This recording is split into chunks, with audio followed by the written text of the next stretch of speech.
எவ்வளவு ஆச்சுனா? 170 ரூபாமா? சாரிங்க, தெரியாம அடிச்சிட்டேன். பாத்து வர தெரியாது, பக்கத்துல பொண்ணு இருக்கே, கண்ணு தெரியல. சாரிண்ணே. ஏங்க சாரிங்க. என்ன பண்றதுன்னு ஒரு சிலர்லாம் வாழ்க்கையில பார்க்கவே கூடாதுன்னு நினைக்கணும். ஆனா பார்க்காம இருக்க முடியல. ஏன்பா பாத்து வர கூடாதுன்னு தானே சொன்னேன். அதுக்கு என்ன தத்துவம் எல்லாம் பேசிட்டு இருக்க? சரி என்ன வேணும் உனக்கு? கேட்பரி டெய்ரி மில்க் ஒன்று கொடுங்கண்ணே.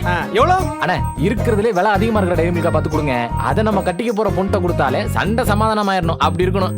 தம்பி, டைரி மில்க் கொடுத்தா பொண்ணுங்க கூட சண்டை சமாதானமாகாது. அவங்க கிட்ட வாயை கொடுக்காம இருக்கணும். சூப்பரா சொன்னீங்கக்கா. ஆனா அதான் ஃபாலோ பண்ண முடியலையே. என்ன பண்றது? உனக்கும் அதே பிரச்சனை தானா? ஆமாண்ணே, ஆமா. சரி இரு, நான் போய் எடுத்துட்டு வரேன். ஓகேண்ணே. பேசக்கூடாது. இந்தப்பா 180 ரூபா. அண்ணே இதை விட விலை அதிகமா இல்லையா? இதே 300 ரூபா கொடுத்து வாங்கிறேன். இல்ல வேண்டாண்ணே. அப்படி வா, ஜிபே பண்ணிடுறேன்.